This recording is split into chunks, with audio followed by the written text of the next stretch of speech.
বর্তমানে ইসরায়েল ও ইরানের মধ্যে চলছে যুদ্ধ। ইসরায়েল ইরানকে আক্রমণ করে বেশ ক্ষয়ক্ষতি করেছে। অপরদিকে ইরানের আক্রমণে ইসরায়েলের ক্ষয়ক্ষতি কম। মূলত ইরানের আক্রমণ ঠেকিয়ে দিচ্ছে ইসরায়েল। মৃত্যুর সংখ্যা দেখলেই তা বোঝা যায়। ইরানে নিহতের সংখ্যা 224 আর ইসরায়েলে 24। ইরানের ছোড়া মিসাইল আকাশে থাকা অবস্থায় ধ্বংস করে দিতে পারছে ইসরায়েল, তাই ওদের ক্ষতি হচ্ছে কম। আসলে ইসরায়েলের আকাশ প্রতিরক্ষা ব্যবস্থা বেশ আধুনিক। অত্যাধুনিক এই আকাশ প্রতিরক্ষা ব্যবস্থার নাম আয়রন ডোম। স্বল্প পাল্লার এই আয়রন ডোম আকাশে থাকা শত্রু বিমানসহ ড্রোন ও মিসাইলের হুমকি মোকাবেলা করে। গত 13-14 বছর ধরে এটি ইসরায়েলের আকাশ পাহারা দিচ্ছে।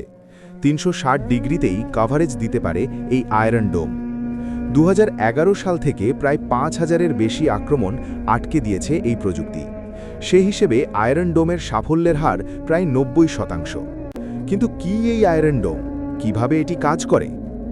আয়রন ডোম একটি মোবাইল বিমান প্রতিরক্ষা ব্যবস্থা, যা একসঙ্গে নানা ধরনের হুমকি মোকাবেলায় সক্ষম। এটি মূলত স্বল্প পাল্লার রকেট, কামান এবং মর্টার হামলা থেকে নিজেদের রক্ষা করার জন্য ডিজাইন করা হয়েছে। প্রতিপক্ষ একসঙ্গে অনেকগুলো মিসাইল ছুঁড়লেও তা ঠেকানোর ক্ষমতা রাখে এই প্রযুক্তি। রাত-দিন 24 ঘন্টা এই প্রযুক্তির সাহায্যে ইসরায়েল নিজ দেশের নিরাপত্তা নিশ্চিত করে। আয়রন ডোম প্রধানত 3টি প্রধান অংশ নিয়ে কাজ করে।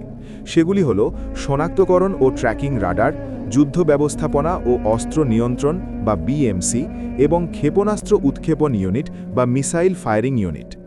শনাক্তকরণ ও ট্র্যাকিং রাডার রকেট বা ক্ষেপণাস্ত্র শনাক্ত করে এবং সেগুলোর গতিপথ ট্র্যাক করে।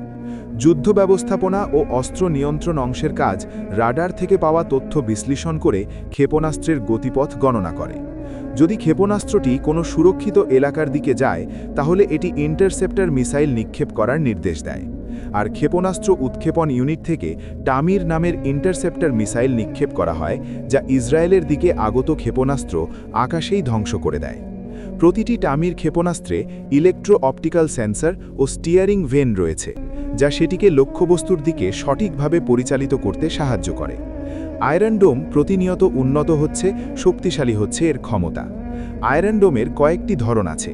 নৌবাহিনীর জন্য ব্যবহৃত হয় সি ডোম। অন্য ব্যবহারের জন্য রয়েছে আই ডোম। এটি দিয়ে আকাশের এক প্রান্ত থেকে আরেক প্রান্ত পর্যন্ত আকাশ প্রতিরক্ষার কাজ করে।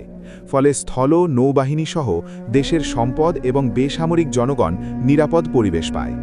এই প্রতিরক্ষা ব্যবস্থা ক্ষেপণাস্ত্র ছোড়ার স্থান থেকে 4 থেকে 70 কিলোমিটার এলাকা পর্যন্ত সক্রিয় থাকে।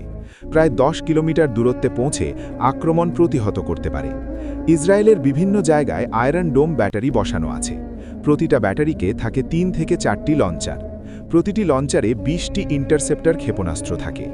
সেগুলো ছুটে গিয়ে প্রতিপক্ষের ছোড়া বস্তুকে আঘাত করে লক্ষ্যচ্যুত এবং ধ্বংস করে ফেলে। 2006 সালে লেবানন প্রায় 4000 রকেট ছোড়ে ইসরায়েলের দিকে। এতে ব্যাপক ক্ষয়ক্ষতি ও হতাহতের ঘটনা ঘটে।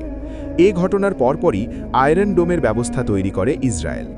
এই আয়রন ডোম তৈরি করেছে ইসরায়েলি প্রতিষ্ঠান রাফায়েল অ্যাডভান্সড ডিফেন্স সিস্টেমস এবং ইসরায়েল এয়ারোস্পেস। মার্কিন যুক্তরাষ্ট্রেরও সহায়তা ছিল এতে। 2011 সালে শেষ হয় এর প্রস্তুতি।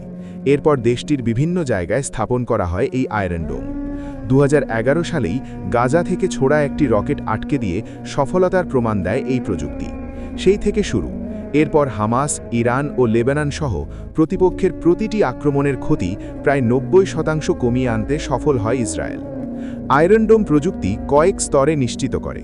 প্রথমে রাডার ব্যবহার করে আগত রকেট বা মিসাইল শনাক্ত করে। রকেট জনবসতি এলাকায় পড়ার সম্ভাবনা আছে কিনা তা যাচাই করে দেখে। যদি রাডার বুঝতে পারে আগত রকেট বা মিসাইল হুমকির কারণ হবে, তাহলে সঙ্গে সঙ্গে রকেট বা মিসাইলগুলোর দিকে ক্ষেপণাস্ত্র ছোড়ে আয়রন ডোম। যদি দেখা যায় আগত রকেট ফাঁকা জায়গায় পড়ার সম্ভাবনা প্রবল, তাহলে আর আয়রন ডোম ক্ষেপণাস্ত্র ছোড়ে না, কারণ আয়রন ডোমের একটি ক্ষেপণাস্ত্রের দাম প্রায় $50,000 মার্কিন।